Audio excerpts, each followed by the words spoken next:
They called him the Prince of Prestidigitation. For 15 years, his name glowed brighter than the Luxor beam on the Las Vegas Strip. But on December 18th, 1998, Raymond DeMarco walked off stage at the Tropicana, took a bow, and disappeared. Not as a trick, for real. And with him went $400 million that belonged to other people. The kid who could make anything disappear. Raymond Anthony DeMarco was born in 1952 in Detroit, Michigan. His father, Angelo, worked the line at the Ford River Rouge plant. His mother, Marie, cleaned houses in Grosse Pointe for families who had more money than Angelo would see in 10 lifetimes. Ray was the youngest of 5 kids in a 2-bedroom house where privacy meant nothing and money meant everything. Detroit in the 50s and 60s was a factory town with big dreams and broken promises. Angelo came home every night smelling like metal and oil, his hands calloused, his back bent. He told Ray the same thing every father in that neighborhood told their sons. Get an education. Get out. Don't end up like me. But Ray wasn't interested in school. He was interested in cards, not playing them, moving them. He had discovered a book at the public library when he was 9 years old, Tarbell's Course in Magic Volume 1. The moment he read about palming, about misdirection, about making objects appear and disappear through sleight of hand, something clicked in his brain. He practiced for hours in the basement, coins vanishing between his fingers, cards appearing from nowhere. His older brothers thought he was weird. His father thought it was a waste of time. His mother, Marie, she saw something else. She saw a kid who could focus, who could practice one move 500 times until it was perfect, who wanted something badly enough to work for it. By the time Ray was 14, he was performing at birthday parties in the neighborhood, $5 a show. By 16, he was working bar mitzvahs and wedding receptions, $10, then $20. He dropped out of high school in his senior year, 1970. His father didn't speak to him for 6 months. Ray didn't care. He had seen something in those performances, the way people looked at him when he made their watch disappear, the way they leaned in when he told them to pick a card. For those few minutes, he wasn't just some kid from a broke family in Detroit. He was someone who could do something nobody else could do. He had power. In 1972, Ray scraped together $300 and bought a bus ticket to LA's Vegas. He was 20 years old. He had 2 suitcases, one with clothes, one with props, and he had Angelo's voice in his head. You're gonna end up homeless. You're throwing your life away. Ray never looked back. Vegas calls. When Ray DeMarco stepped off that Greyhound bus in 1972, the Strip was in transition. The mob still ran most of the casinos, but the corporate buyouts were coming. Howard Hughes owned half of downtown. The old guard was dying or getting pushed out. And Vegas needed fresh blood. Fresh acts. Ray started at the bottom. He worked as a shill at the Fremont, pretending to gamble to make tables look busy. He dealt cards at the Golden Nugget on graveyard shifts, and during the day, he practiced. He rented a roach-infested studio apartment on Charleston Boulevard for $80 a month and turned it into a rehearsal space. At night, he would hit the lounges. Not the showrooms where the headliners performed, but the small rooms where the opening acts worked. The comedy magicians, the card mechanics, the guys who had been doing the same act for 20 years and would die doing it. Ray watched them all. He learned what worked, what did not, what made audiences gasp, and what made them check their watches. In 1974, he got his first real gig. The lounge at the Hacienda, $50 a night, 2 shows, 10 p.m. and midnight. He called himself Raymond the Remarkable. The act was standard stuff, card tricks, coin vanishes, the linking rings. But Ray had something the other lounge acts did not: charisma. By 1976, Ray was working the Stardust. Better room, better money. $150 a night. He would upgrade his act. Bigger illusions. A girl he had met, Linda Kowalski, a cocktail waitress from the Sands, became his assistant. Ray sawed her in half, made her levitate. The audiences loved it. Linda loved it too. They got married in 1977 at a chapel on the Strip. No family, just witnesses from the casino. In 1979, Ray caught a break that changed everything. Siegfried and Roy were the biggest magic act in the world, performing at the Frontier. Ray met Siegfried at a Magic Castle convention in Los Angeles. They talked shop. Siegfried saw something in Ray: ambition, hunger. He told him, "You are good, but good is not enough. You need something nobody else has." Ray thought about that for months. What did he have that nobody else did? He was not going to outdo Houdini or David Copperfield. He needed something else. He found it in 1980. Mentalism, mind reading. Ray started incorporating psychological illusions into his act. He would call people from the audience, guess their social security numbers, tell them what they had had for breakfast. It was a mix of cold reading, planted audience members, and pure showmanship. But it worked. By 1982, Raymond DeMarco was a headliner. Not at the biggest casinos, not yet, but at respectable properties. The Riviera gave him a contract. 200 shows a year, $1,000 a night. He had made it. The kid from Detroit who dropped out of high school was making more money than his father had ever dreamed of, and he was just getting started. 1985 was the year everything exploded for Ray DeMarco. The Tropicana offered him a 3-year contract, headliner status, 5 nights a week, $3,000 per show. That's over $700,000 a year. And that did not include merchandising, private events, or television appearances. Ray's act had evolved into something Vegas had never seen. He combined classic illusions with mentalism and audience interaction in ways that made every show feel unrehearsed. He would bring 12 people on stage, have them write down secrets, seal them in envelopes, and then reveal every single one without opening them. He would make a showgirl vanish from a locked box suspended above the stage. He would predict lottery numbers on a sealed card that had been sitting in a safe deposit box for a week. Some of it was skill, some of it was stagecraft, and some of it was just Ray being willing to spend money that other performers would not. He hired mentalists as consultants. He paid audience plants.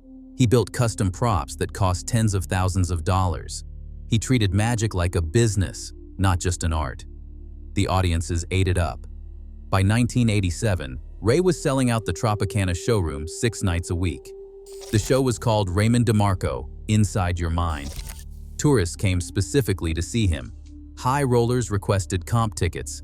Celebrities showed up. Johnny Carson came. So did Michael Jordan, Mike Tyson, and Madonna. Ray's face appeared on billboards along the Strip. His name went up in lights on the Tropicana marquee, and the money poured in. By 1988, Ray was pulling in over $1 million a year from the show alone. Add in private corporate events where he charged $25,000 a pop, and Ray was making money faster than he could spend it. He bought a house in the Vegas Hills, 8,000 square feet, with a pool, a tennis court, and a guest house. Linda quit her job and managed Ray's schedule. They had no kids. Ray did not want them. He said his career was his child. Linda went along with it. She had gone from pouring drinks to living in a mansion. She was not complaining. In 1990, the Tropicana renegotiated Ray's contract. 5 years, 5 months, $5 million guaranteed. The richest deal any magician had ever signed in Vegas outside of Siegfried and Roy. Ray was 38 years old, at the peak of his powers and Vegas royalty. But here is the thing about being at the top. You start thinking you are invincible. You start believing your own illusions. And that is when you make mistakes. Ray started spending like money would never run out. A Rolls Royce, a Ferrari, a yacht docked in San Diego that he visited twice a year. He bought a second home in Malibu. He invested in restaurants that failed. He backed a magic-themed nightclub that closed after 6 months. Linda started noticing. She would ask about the bills, about the investments. Ray would wave her off. "Don't worry about it. We are making millions. We'll always make millions." But Linda was not stupid. She had grown up poor too. She knew what happened when people spent more than they made. She tried to talk to Ray. He would not listen. By 1994, Ray's expenses were outpacing his income. He was still making over $1 million a year, but he was spending $2 million. The gap was getting wider. And Ray, who could make anything disappear on stage, started looking for a way to make his debt disappear in real life. That's when he met Arthur Kellerman, the promised land. Arthur Kellerman was a real estate developer from Los Angeles, or at least that's what his business card said. In reality, Arthur was a con man who had spent the 80s flipping properties in Southern California during the real estate boom, and the 90s looking for bigger scores. He met Ray at a poker game at the Bellagio in 1995. They hit it off. Arthur loved magic. Ray loved real estate. Or more accurately, Ray loved the idea of real estate, the idea of passive income, the idea of owning something that would make money while he slept. Arthur had a pitch. He was putting together an investment group to buy a casino, not on the Strip, something smaller, something downtown, the California Hotel and Casino on Fremont Street. It was old, tired, needed renovation. But Arthur said it was a gold mine. Buy it for $30 million. Put in $10 million in upgrades. Flip it or run it. Either way, investors would triple their money in 5 years. Ray was intrigued. He had been performing in casinos for 20 years, but had never owned one. This was his chance. This was the next level.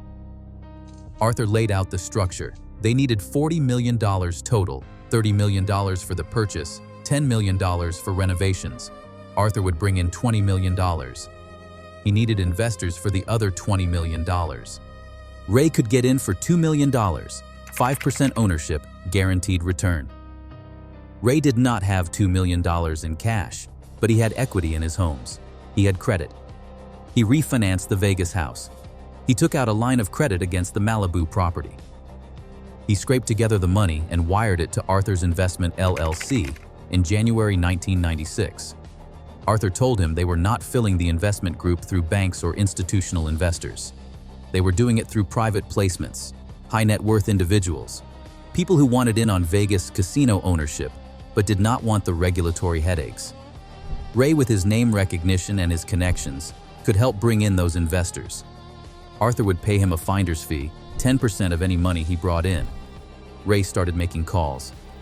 He knew wealthy people, high rollers who came to his shows, corporate executives who hired him for events, doctors, lawyers, entrepreneurs who wanted a piece of the Vegas dream. The pitch was simple.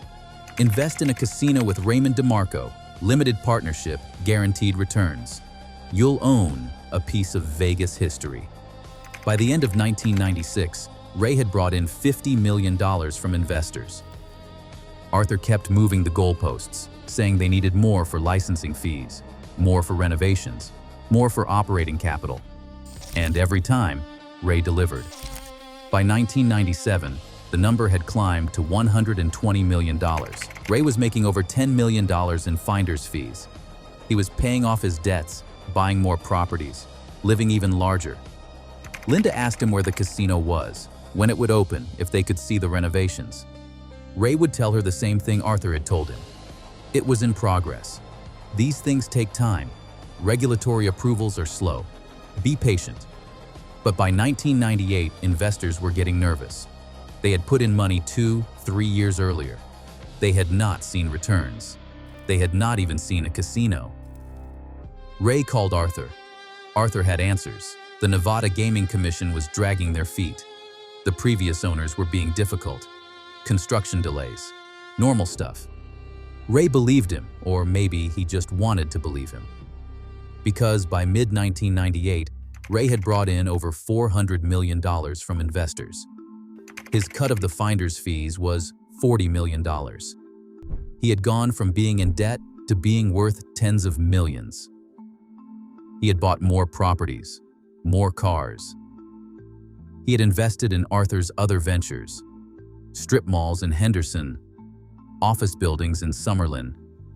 Everything was on paper, everything was promised, and Ray, who'd spent his whole life making illusions real, couldn't see that he was living inside the biggest illusion. Cracks in the illusion. The first lawsuit was filed in August 1998. A dentist from Scottsdale, Arizona, named Dr. Michael Rosen, had invested $300,000 in 1996. He had been promised a 15% annual return. He had received nothing, not a check, not a call, not an explanation. Dr. Rosen hired a lawyer. The lawyer started digging, and what he found was nothing. No casino purchase, no renovation permits, no licensing applications with the Nevada Gaming Commission. The California Hotel and Casino was not for sale. It never had been. Arthur Kellerman's investment limited liability company was real. The bank accounts were real, but the money was not going to casino acquisitions. It was going into a web of shell companies, properties that did not exist, development projects that were never built. It was a Ponzi scheme. Classic, textbook. New investor money paid returns to old investors. Arthur skimmed millions off the top. And Ray, whether he knew it or not, had been the front man. The celebrity spokesperson who gave the whole operation credibility. When Dr. Rosen's lawyer contacted Ray, Ray was blindsided. He called Arthur. Arthur said it was a misunderstanding, a disgruntled investor. It would be handled. But then came the second lawsuit, then the third. By October 1998, 15 investors had filed claims. The amounts added up to over $70 million. The Nevada Attorney General's office got involved. So did the FBI. They wanted to talk to Ray. They wanted to see his records. They wanted to know what he knew about Arthur Kellerman's operations. Ray lawyered up. His attorney, a Vegas veteran named Harold Silverstein, sat him down and asked him the question that mattered. Did you know it was a scam? Ray said no. He had believed Arthur. He had thought they were buying casinos. He had thought the returns were real. Silverstein did not care what Ray believed. He cared what he could prove, and the problem was this. Ray had made $40 million in finder's fees. He had brought in $400 million from investors. Whether he knew it was a fraud or not, he was part of it. And the law does not forgive ignorance when you profited from the crime. By November 1998, the walls were closing in. The FBI froze Ray's bank accounts. They seized his properties. The Tropicana suspended his contract pending investigation. Linda filed for divorce. She claimed she had had no knowledge of the investments. She wanted to protect her assets. Ray did not fight it. Maybe he loved her enough to let her walk away clean. Maybe he just did not have the energy. Arthur Kellerman disappeared in early November. His office was cleared out. His phone was disconnected. Rumors said he fled to Brazil. Others said the Cayman Islands. The FBI issued a warrant. They never found him. Ray was alone. His money was gone. His marriage was over. His career was finished. And federal prosecutors were building a case that could send him to prison for the rest of his life. He had one thing left. One final show at the Tropicana. December 18th, 1998. A contractual obligation the casino could not legally cancel. Ray decided to perform it. The final bow. The Tropicana showroom was half empty on December 18th, 1998. Some people came out of curiosity. Some came to boo. Some came because they had bought tickets months ago and figured they might as well see the show. Ray walked on stage at 8 p.m. He wore his signature black tuxedo. His hair was graying at the temples. He looked tired, but when the spotlight hit him, something shifted. He smiled. He opened his arms. "Ladies and gentlemen," he said, "welcome to the greatest illusion of my career." The audience did not know if he was joking or confessing. Ray launched into his act. He did the card tricks, the mentalism bits. He brought audience members on stage, guessed their secrets, made them laugh. For 90 minutes, He was Raymond DeMarco again, the Prince of Prestidigitation, the man who could make anything disappear. For the finale, Ray performed his signature trick, the locked box suspension. A clear acrylic box, 6 feet tall, was lowered from the ceiling. Ray's assistant, a young woman named Jessica, who had replaced Linda years ago, stepped inside. The box was locked with 4 padlocks, chains wrapped around it. The box was raised 30 feet above the stage. Ray stood below, arms raised. He counted down. 3, 2, 1. The lights went out. When they came back on 3 seconds later, the box was empty. The locks were still locked. The chains still wrapped tight. Jessica had vanished. The audience gasped, then applauded. Then, Jessica walked out from backstage, smiling, taking her bow. But Ray was not smiling. He stood there, staring at the empty box above him. And then, he said something nobody expected. "I wish I could disappear like that. I really do." The audience laughed nervously. Ray took his bow, the curtain dropped, and Raymond DeMarco walked off stage for the last time. Backstage, Ray changed out of his tuxedo. He put on jeans and a jacket. He walked out the stage door into the December night. His car was parked in the employee lot. He got in. He drove away. Nobody saw him again. The vanishing. When Ray did not show up for his meeting with federal prosecutors on December 21, 1998, his lawyer, Harold Silverstein, called his house. No answer. He called the cell phone. Voicemail. He waited an hour, then drove to Ray's house in the hills himself. The gate was open. Ray always kept it closed. Silverstein drove up past the fountains, past the tennis court. The front door was unlocked. Inside, everything was normal. Mail on the counter. A coffee mug in the sink. Ray's stage clothes hung in the closet. His toothbrush sat in the bathroom. But Ray was gone. The Ferrari was in the garage. The Rolls was missing. Silverstein called the FBI. Special Agent Marcus Chen had been investigating the Kellerman fraud since October. He had thought Ray might cooperate, might take a plea deal. Now, Ray was gone, and Chen knew what that meant. Either Ray had run, or Ray was dead. The FBI issued a warrant on December 22nd. They checked Ray's frozen bank accounts and his credit cards. No activity. They called airlines, train stations, rental car companies. Nothing. They interviewed everyone who had seen Ray after the final show. Jessica said Ray had seemed calm backstage, tired, but calm.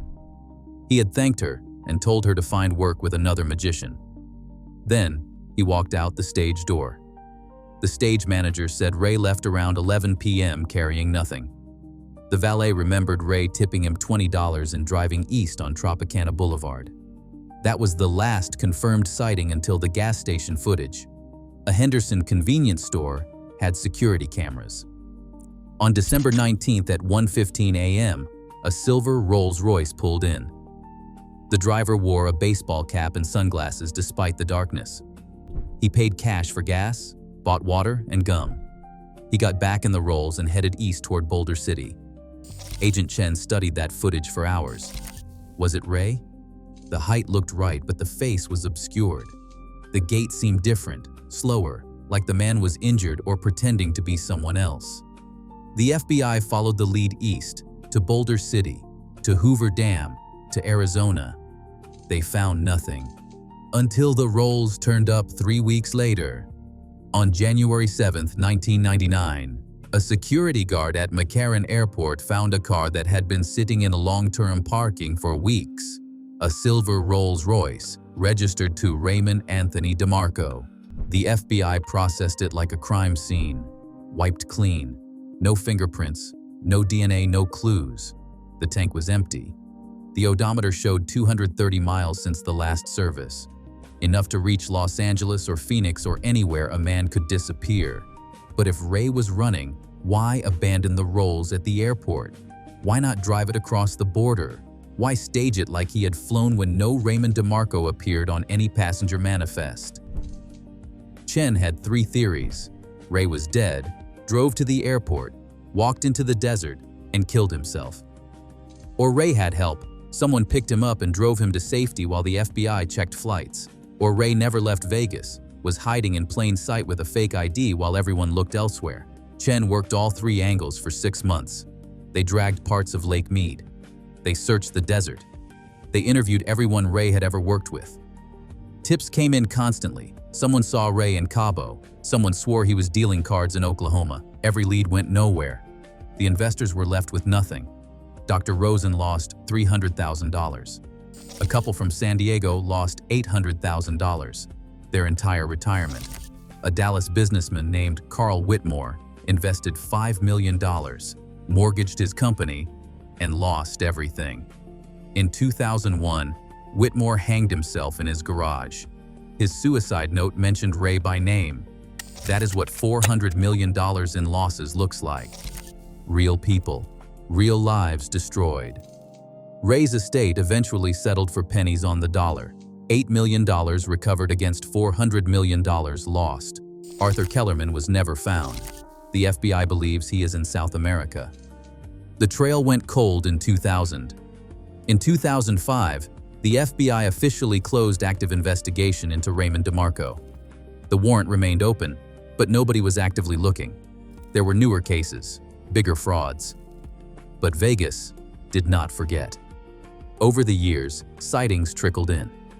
A card dealer in Macau who looked like Ray. A neighbor in Costa Rica who disappeared when questioned. In 2022, a woman in Phoenix called the FBI. She had been married to a man who died in 2008. She found old magic props in storage and a photo of him at the Tropicana. The FBI investigated. The man had used a stolen social security number. The timeline worked, but he had been cremated. No DNA, no confirmation. Maybe it was Ray. Maybe it was not. Maybe Ray has been dead since December 19th, 1998. Maybe he lived another 10 years in hiding. Maybe he is still out there, 73 years old, living under a name nobody knows, watching the sun set, thinking about the boy from Detroit who wanted to make magic real. We will never know. That is the thing about the greatest trick. You never see how it is done. Somewhere in a filing cabinet at the FBI field office in Las Vegas, there is still a warrant with Raymond DeMarco's name on it. Still a case file marked unsolved. Still the faint hope that one day someone will say, "I know where Raymond DeMarco is." Until then, he exists where all Vegas legends exist. Somewhere between what happened and what people want to believe. Between the showroom and the shadows. Between the neon and the dark. The kid from Detroit who could make anything disappear. And in the end, he made himself disappear too. That was the story of Raymond DeMarco, the magician who stole $400 million and vanished into thin air. Do you think he is still out there? Or did the desert claim him, like it claims everything Vegas tries to forget? Tell me in the comments. And if you love discovering the real stories behind the neon, hit subscribe, because every legend has a story and Vegas never forgets.